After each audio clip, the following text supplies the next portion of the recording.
Good morning everyone. Last video में हमने देखा था सहजीविता क्या है, उसको हमने समझा था उदाहरण के साथ में। आज का टॉपिक है HSAB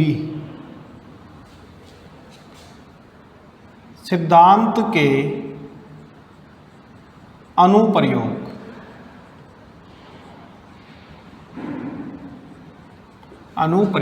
एप्लीकेशन ऑफ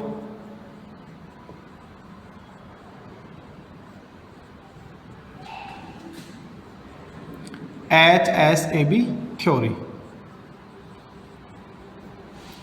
HSAB सिद्धांत के अनुप्रयोग, और ये हमारे पास में इंपॉर्टेंट टॉपिक है। यहाँ से बहुत बार क्वेश्चन आ चुका है। HSAB सिद्धांत के अनुप्रयोग क्या है? एस का मतलब क्या होता है? हार्ड। एस का मतलब सॉफ्ट, ए का मतलब एसिड और बी का मतलब बेस। कठोर मृदु अम्ल क्षार, कठोर मृदु अम्ल क्षार। इसके जो अनुप्रयोग हैं उन अनुप्रयोगों को हम निम्न प्रकार समझेंगे। पहला इसका अनुप्रयोग है किसी अभिक्रिया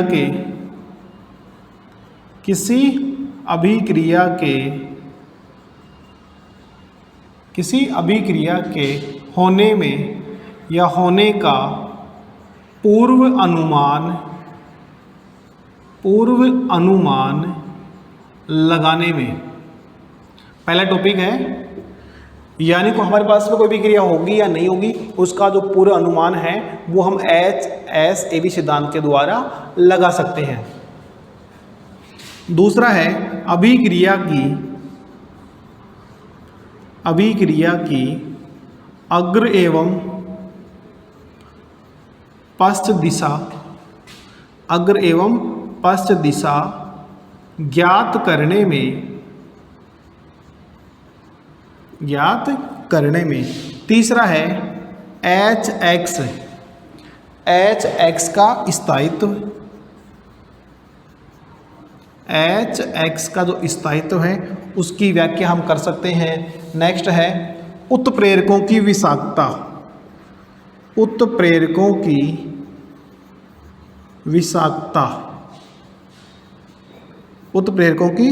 विषाक्तता। इसके बाद में है Cu+2 व कैडमियम+2 का पृथक्करण हम किस प्रकार करते हैं, उसकी व्याख्या हम HSAB सिद्धांत के द्वारा कर सकते हैं। नेक्स्ट है रासायनिक अभिक्रिया का वेग। रासायनिक अभिक्रिया का वेग ज्ञात करने में। और नेक्स्ट है उभयदंतुक लिगेंडों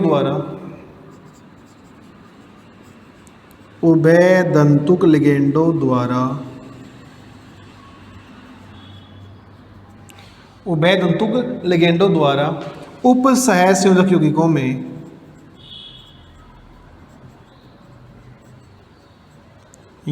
में किस प्रकार बॉन्डिंग होती है उसकी व्याख्या कर सकते हैं।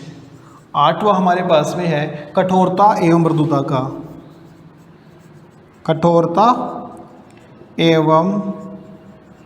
मृदुता का अनुमान लगाने में।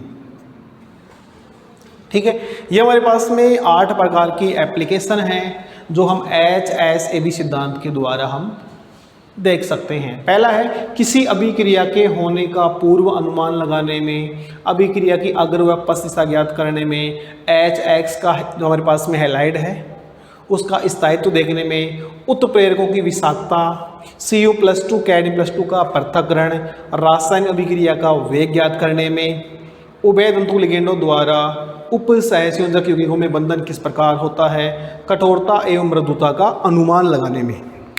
ठीक है, पहला हम लेते हैं किसी रासायनिक अभिक्रिया के होने का पूर्व अनुमान कैसे लगाते हैं।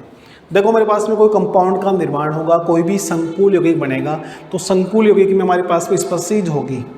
उस स्पशीज के मध्य क्या होगी? बॉन्डिंग होगी। अगर हमारे पास में कठोर और मृदु के मध्य बॉन्डिंग होती है तो वहाँ पे हमारे पास में जो यानी आपके पास में कठोर कठोर और मृदु मृदु है, वहाँ पे हमारे पास में किसी यौगिक का निर्माण होता है तो वो हमारे पास में क्या होता है, अधिक स्थायी होता है। अर्थात हम कह सकते हैं कठोर कठोर मृदु मृदु के मध्य अंतर क्रिया होने पर आप बता सकते हैं कि वो अभिक्रिया आसानी से संपन्न होगी। ठीक है। दूसरा हमारे पास में कठोर और मृदु के मध्य होने वाली जो अंतर क्रिया है वो आसानी से नहीं होती है। ठीक है। यानी अभिक्रिया का अनुमान लगा सकते हैं कि अभिक्रिया कंप्लीट होगी या नहीं होगी। अगर हमारे पास अभिक्रिया में भाग लेने वाली स्पीशीज हैं वो कठोर कठोर हैं, मृदु मृदु है, तो वो अभिक्रिया क्या होगी, संपन्न हो जाएगी। अन्यथा हमारे पास अभिक्रिया संपन्न नहीं होगी। इसको हम एग्जाम्पल के साथ देखेंगे। दूसरा है अभिक्रिया की अगर एवं पश्च दिशा ज्ञात करने में अभिक्रिया फॉरवर्ड होगी बैकवर्ड होगी। अगर हमारे पास में संकुल यौगिक है और वहाँ पे हमारे पास में स्पीशीज के द्वारा संकुल यौगिक का निर्माण हो रहा है, यदि हमारे पास अभिक्रिया को ये देखना है कि किस प्रकार हमारे पास में कठोर कठोर और मृदु मृदु का निर्माण हो रहा है, अभिक्रिया उसी दिशा में आगे बढ़ती है, चाहे वो अग्र दिशा हो चाहे पश्च दिशा हो, चाहे हमारे पास में फॉरवर्ड रिएक्शन हो या चाहे हमारे पास में बैकवर्ड रिएक्शन हो। इन सभी का हम डिटेल से अध्ययन करते हैं। और पहला हमारे पास में है किसी अभिक्रिया के होने का पूर्व अनुमान हम किस प्रकार लगाते हैं, इसका हम डिटेल से अध्ययन करते हैं। देखो इन सबको मिटा देते हैं। किसी अभिक्रिया के होने का पूर्व अनुमान हम किस प्रकार लगाते हैं, तो देखो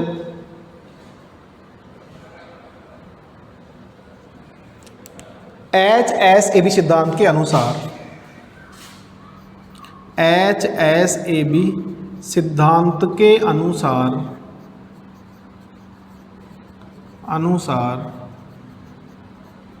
यदि कठोर कठोर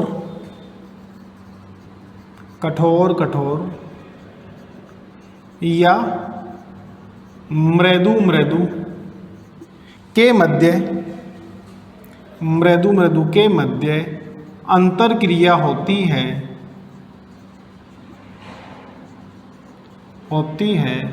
तो वह अभिक्रिया आसानी से संपन्न होती है। वह अभिक्रिया आसानी से संपन्न होती है, जबकि कठोर मृदु के मध्य अंतर क्रिया होने पर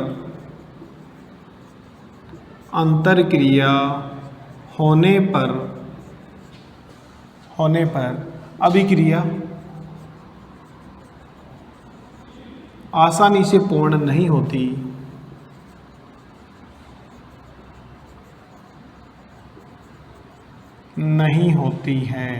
अभिक्रिया आसानी से पूर्ण नहीं होती है। HSAB सिद्धांत के अनुसार कठोर कठोर या मृदु मृदु के मध्य अंतर क्रिया होती है तो वह अभिक्रिया आसानी से संपन्न होती है, जबकि कठोर कठोर या हमारे पास में कठोर मृदु या मृदु कठोर के मध्य अंतर क्रिया होती है तो अभिक्रिया आसानी से संपन्न नहीं होती। जैसे हमारे पास में एग्जाम्पल हमने लिया सीजियम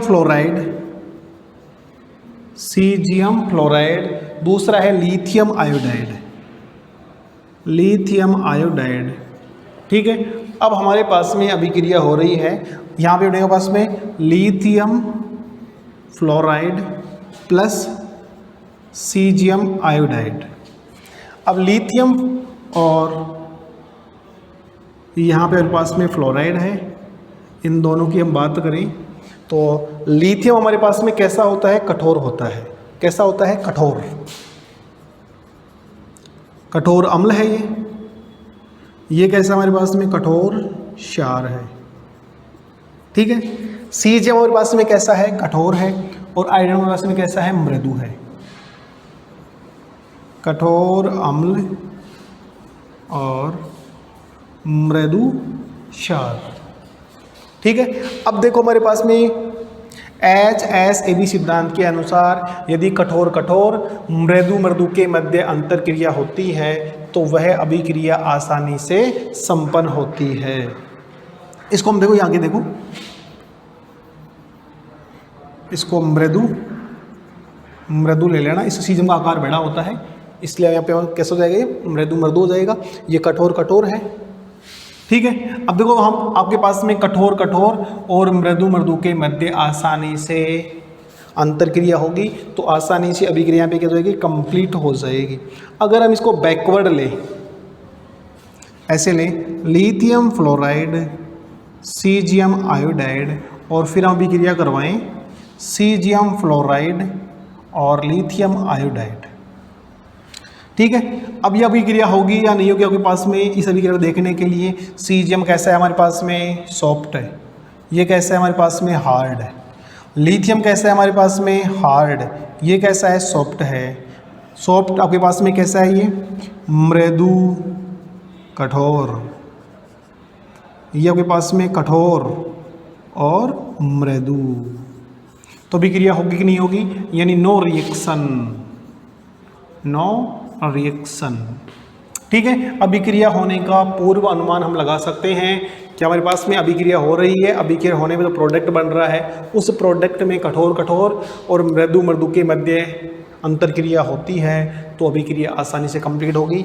यहाँ पे कठोर कठोर मृदु मृदु, यहाँ पे मृदु कठोर कठोर मृदु है तो ये वाली अभिक्रिया कंप्लीट नहीं होगी। ठीक है, ये हमारे पास में पहला है, किसी अभिक्रिया होने का पूर्व अनुमान लगाने में अभिक्रिया होगी या नहीं होगी, इसका पूर्व अनुमान हम HSAB सिद्धांत के द्वारा लगा सकते हैं। दूसरा है, किसी अभिक्रिया की अग्र व पश्च दिशा ज्ञात करने में आपके पास अभिक्रिया बैक साइड में होगी या बैक फॉरवर्ड डायरेक्शन में होगी। दूसरा है, किसी अभिक्रिया के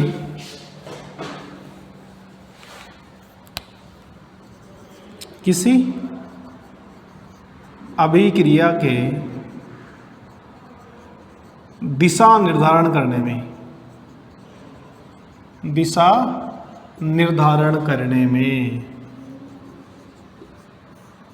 क्या आपके पास में अभिक्रिया अग्र दिशा में होगी या पश्च दिशा में होगी, उसको भी हम HSAB सिद्धांत के द्वारा ज्ञात कर सकते हैं। कैसे ज्ञात करते हैं, इस सिद्धांत के अनुसार अभिक्रिया अग्र व पश्च दिशा में होने का अनुमान लगाया जा सकता है जब अभिक्रिया में कठोर कठोर और मृदु मृदु के मध्य अंतरक्रिया होती है तो उसी दिशा में अभिक्रिया उसी दिशा में संपन्न होती है जिस साइड में कठोर कठोर और मृदु मृदु के मध्य अंतरक्रिया हो रही हो। ठीक है, HSAB सिद्धांत के आधार पर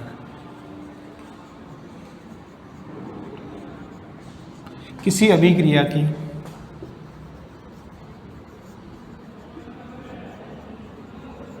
दिशा का निर्धारण किया जा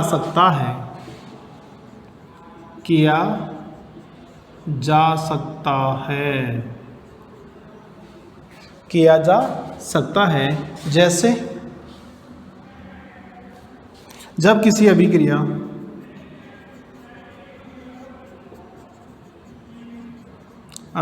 में कठोर कठोर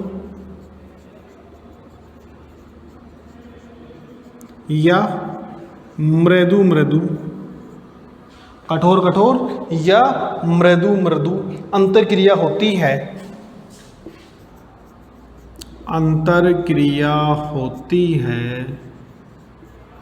तो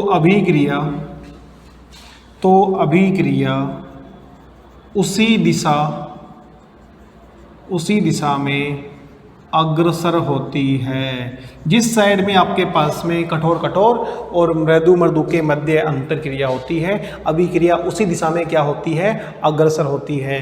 दिशा का निर्धारण, दिशा का अनुमान लगाया जा सकता है कि दिशा कौन सी दिशा में होगी, अग्र दिशा में होगी या पश्च दिशा में होगी।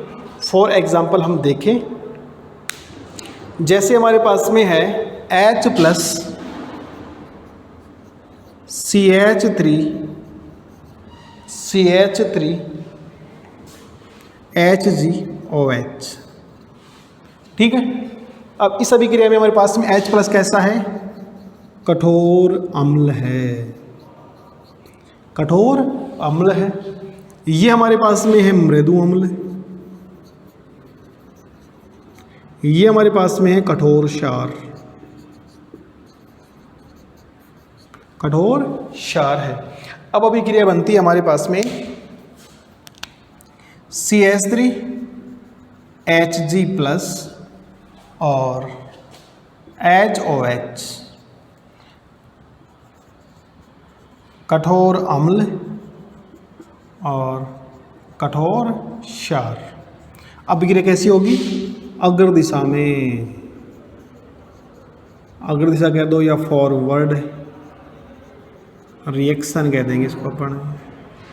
यदि किसी अभिक्रिया हो रही है, उस अभिक्रिया के अंदर हमारे पास में कठोर कठोर और मृदु मृदु के मध्य अंतर क्रिया होती है, तो अभिक्रिया उसी दिशा में क्या होती है? अग्रसर होती है। अभिक्रिया उसी दिशा में आगे बढ़ती है। ठीक है, दूसरा एग्जाम्पल हम इसमें लें। जैसे हमारे पास में दूसरा एग्जाम्पल है H+ CH3 HgSH। H+ हमारे पास में कैसा है? ये कठोर अम्ल है और ये हमारे पास में कैसा है? ये हमारे पास में है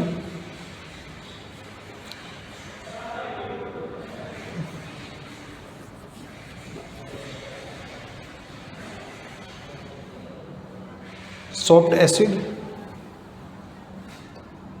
और ये है हमारे पास में कठोर या मृदु क्षार।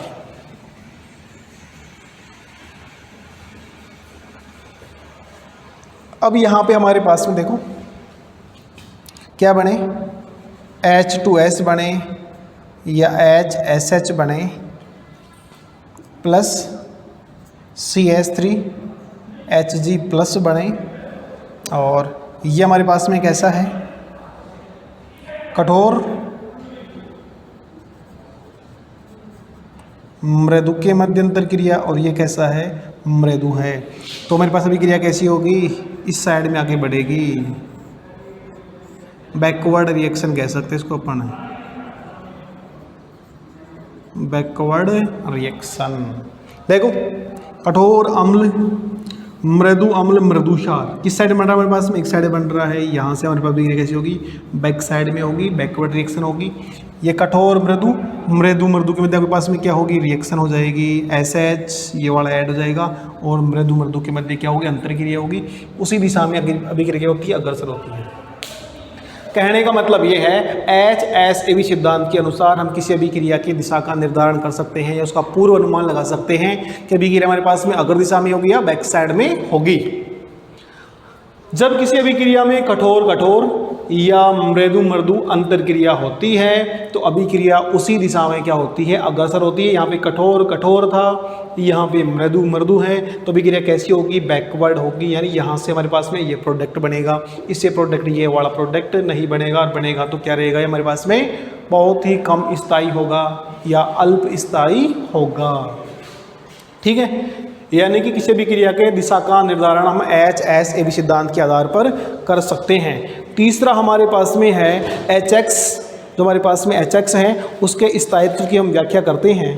और कैसे व्याख्या करें? हमारे पास में कौन सा हमारे पास में अधिक स्टेबल होगा और कौन सा नहीं होगा। तीसरा अनुप्रयोग है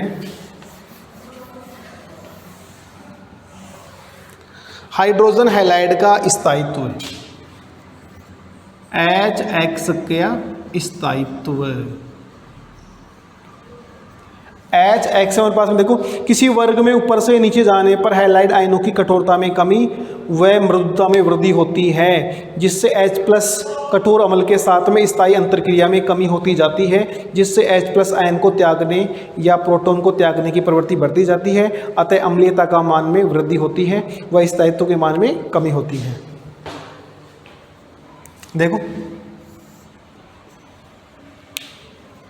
हैलाइड वर्ग में या हैलोजन वर्ग में, हैलाइड वर्ग में ऊपर से नीचे जाने पर, ऊपर से नीचे जाने पर आकार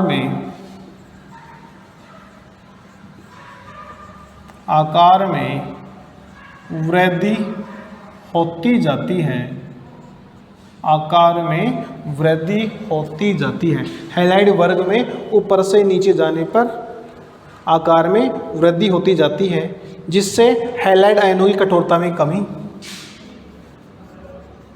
जिससे हैलाइड आयनों की कठोरता में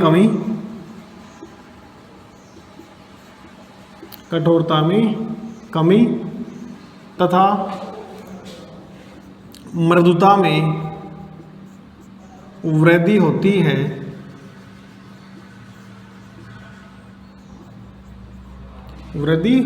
यानी कठोरता में कमी होती है और जो मृदुता है उसमें वृद्धि होती है, जिससे वे H+ और कैसे हमारे पास में कठोर अम्ल, जिससे वे H+ आयन कठोर अम्ल के साथ कम स्थायी अंतरक्रिया करते रहते हैं, कम स्थायी अंतरक्रिया करते जाते हैं, जिससे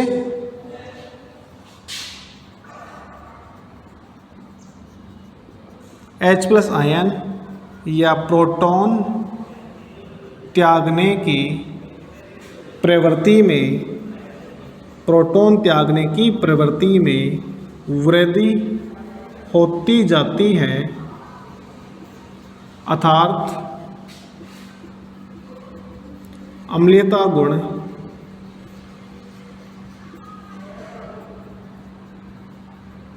वृद्धि होती है, अम्लीयता गुण में वृद्धि होती है तथा स्थायित्व के मान में कमी होती जाती है। अब हम बात करें हमारे पास में हैलाइड आयनों के आकार का।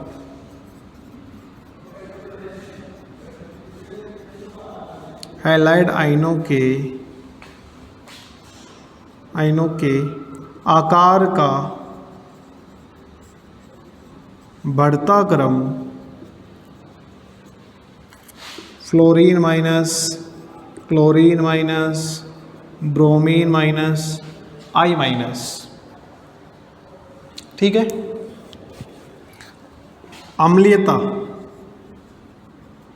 अम्लीयता का बढ़ता क्रम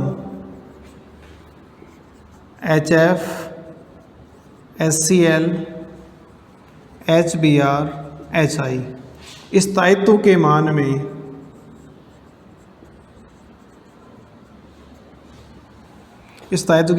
का घटता क्रम HF, HCl, HBr, HI। तीसरा अनुप्रयोग है HX का स्थायित्व। HX का स्थायित्व हैलोजन वर्ग में, जो हैलोजन वर्ग है फ्लोरीन, क्लोरीन, ब्रोमीन, आयोडीन, एस्टीन, इनकी बात करते हैं तो एक वर्ग में ऊपर से नीचे जाने पर आकार में क्या होती है? वृद्धि होती है, आकार बढ़ता है। आकार बढ़ेगा जिससे हैलाइड आयनों की कठोरता में क्या होती है? कमी होती है। ये मेरे पास में फ्लोरीन और क्लोरीन है, ये मेरे पास में कठोर है। Br सीमावर्ती है। I माइनस आपके पास में कैसा है? मृदु है। कठोरता में क्या हो रही है? कमी हो रही है। ये दोनों कठोर हैं, ये आपके पास में सीमावर्ती है और या I माइनस कैसा आपके पास में? मृदु है। तो कठोरता में कमी, मृदुता में क्या हो रही है? वृद्धि हो रही है, जिससे भी H+ आयन के साथ में कम स्थायी अंतर क्रिया करते हैं। जैसे आपके पास में देखो H+ F- है, HF का निर्माण होगा, H+ Cl- है, HCl बनेगा, H- Br- है, HBr का निर्माण होता है, H प्लस I माइनस है, HI बन रहा है। यहाँ पे आपके पास में कैसा है, कठोर कठोर कठोर कठोर कठोर सीमावर्ती, कठोर मृदु। तो आपके पास में जो कठोरता है उसमें क्या हो रही है, कमी हो रही है, और जो मृदुता है उसमें क्या होती है, वृद्धि होती जाती है, जिससे वे H प्लस आयन के साथ में कम स्थायी अंतर क्रिया करते जाते हैं, जिससे H प्लस आयन त्यागने की प्रवृत्ति बढ़ती जाती है। आकार बड़ा होगा तो वे आसानी से H प्लस आयन त्याग सकते हैं। H प्लस आयन त्यागते हैं या प्रोटॉन त्यागते हैं, वे क्या कहलाते हैं, अम्ल कहलाते हैं। क्या कहलाते हैं, वो अम्ल कहलाते हैं। ठीक है, अम्ल कहलाएंगे तो क्या होगा, अम्ल कहलाएंगे आपके पास में वर्ग में ऊपर से नीचे जाने पर अम्लीयता बढ़ रही है, लेकिन स्थायित्व क्या होता है, घटता है। इन सब का बात करें, HF इनमें सबसे अधिक स्थायी है। स्थायित्व के मान का घटता क्रम, सबसे अधिक स्थायी कौन सा, HF है, थोड़ा कम HCl, HBr और कम है, HI सबसे कम है। क्यों है, H कैसा है, कठोर, I माइनस कैसा है, मृदु है। कठोर मृदु के मध्य अंतरक्रिया कैसी होगी, कम स्थायी। ये कैसा आपके पास में, कठोर और सीमावर्ती है, तो ये आपके पास में इससे थोड़ा अधिक स्थायी हो जाएगा। ये कठोर कठोर और ये आपके पास में कठोर कठोर है। ठीक है, फिर आपके पास में आकार की बात करते हैं। आयोडीन का I माइनस का आकार क्या है, बड़ा है। F माइनस का आकार क्या है, सबसे छोटा है। अम्लीयता आपके पास में आकार बड़ा होगा तो वो आसानी से H प्लस आयनों का या प्रोटॉन का त्याग करता है, जिससे वो H प्लस आयन आसानी से त्याग देता है, और H प्लस आयन आसानी से त्यागने के कारण वह अम्लीय गुण आसानी से रिप्रेजेंट कर देता है। ठीक है, नेक्स्ट हमारे पास में नेक्स्ट इसका जो अनुप्रयोग है वो है उत्प्रेरकों की विषाक्तता। उत्प्रेरकों की विषाक्तता क्या होती है, चौथा है। 4 हमारे पास में नेक्स्ट वीडियो में हो जाएंगे। चौथा है उत्प्रेरकों की विषाक्तता।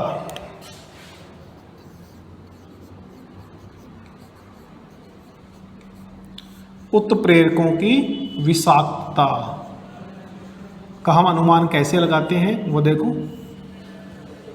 कुछ संक्रमण धातु जैसे पैलेडियम, प्लेटिनम जो हमारे पास में कैसे हैं, मृदु अम्ल की बात व्यवहार करते हैं।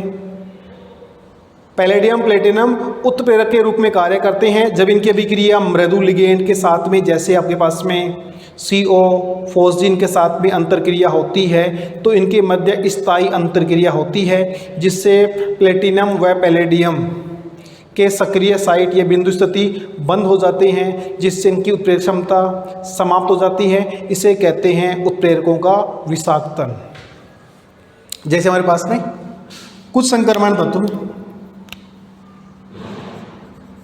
कुछ संक्रमण तत्व जैसे प्लेटिनम व पैलेडियम।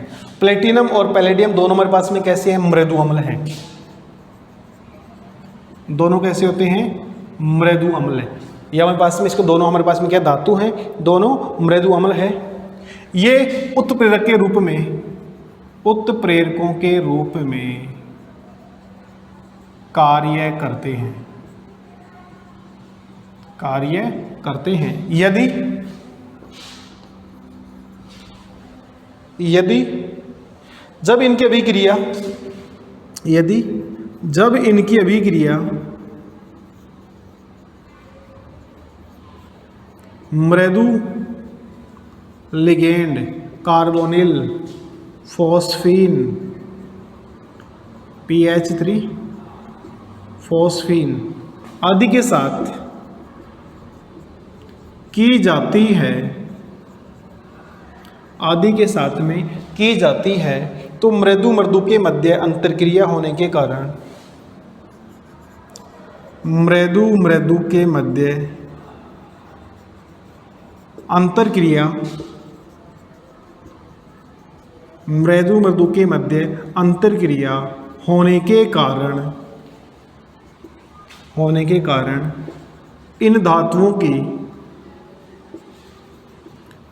धातुओं के जो सक्रिय केंद्र है, सक्रिय केंद्र बंद हो जाते हैं, सक्रिय केंद्र बंद हो जाते हैं, जिससे इनकी उत्प्रेरक क्षमता समाप्त हो जाती है, जिससे इनकी उत्प्रेरक क्षमता समाप्त हो जाती है, क्षमता समाप्त हो जाती है, अर्थात उत्प्रेरकों की विषाक्तता हो जाती है। इसे या इस गुण को उत्प्रेरकों की विषाक्तता कहते हैं।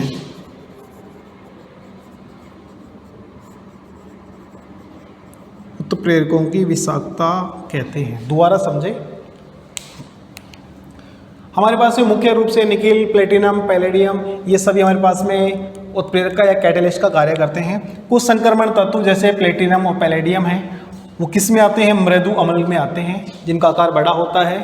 4D 5D वाले जो अधिकांश एलिमेंट्स हैं वो किस में आते हैं? हमारे पास में मृदु अम्ल में आते हैं। जो 3D संक्रमण श्रेणी वाले हैं वो किस में आते हैं? आकार छोटा होता है, वो कठोर अम्ल में आते हैं। ये मृदु अम्ल हैं, ये क्या करते हैं? उत्प्रेरकों के रूप में कार्य करते हैं। ये कैसे हैं? मृदु प्रकृति के हैं। अगर इनके संपर्क में मृदु लिगेंड आ जाए, मृदु लिगेंड, जैसे आपके पास में कार्बोनिल, फोस्जीन आ जाता है, ठीक है, तो क्या होगा? मृदु के मध्य अंतर क्रिया होगी। ये भी मृदु है, ये भी मृदु है, दोनों कैसे हैं? मृदु हैं। मृदु के मध्य अंतर क्रिया कैसी होती है? स्टेबल होती है। अंतर क्रिया होने से इन धातुओं के सक्रिय केंद्र है, एक्टिव साइट है, वो क्या हो जाते हैं? ब्लॉक हो जाते हैं, बंद हो जाते हैं। वो बंद होंगे तो आगे वो उत्प्रेरक का कार्य नहीं करते हैं, और इस गुण को हम कहते हैं उत्प्रेरकों की विषाक्तता। ठीक है, यानी कि हमारे पास में जो एलिमेंट्स है प्लेटिनम, पैलेडियम है, ये हमारे पास में उत्प्रेरक का कार्य करते हैं। कैसे होते हैं? ये मृदु अम्ल होते हैं। लेकिन ये आवश्यक है, इनकी अभिक्रिया किससे करनी है? हमें मृदु लिगेंड से ही करनी है। आपके पास में कठोर से करेंगे तो अंतर क्रिया नहीं होगी। ब्लॉक साइट जो आपके पास में एक्टिव साइट है वो ब्लॉक नहीं होगी। मृदु लिगेंड लेंगे, जैसे आपके पास में कार्बन ले लिया, फोस्जीन ले लिया, ठीक है, तो मृदु के मध्य अंतर क्रिया कैसी होगी? प्रबल होगी। और मृदु मध्य अंतर क्रिया होगी तो इनमें जो उत्प्रेरक साइट है ब्लॉक हो जाएगी, और सक्रिय केंद्र ब्लॉक होने के कारण ये आगे उत्प्रेरक कार्य नहीं करेगा। इस गुण को हम कहते हैं उत्प्रेरकों की विषाक्तता। ठीक है, अब 4 हमारे पास में अनुप्रयोग कंप्लीट हो गए, 5, 6, 7, 8 उसको हम नेक्स्ट वीडियो में पढ़ेंगे। धन्यवाद।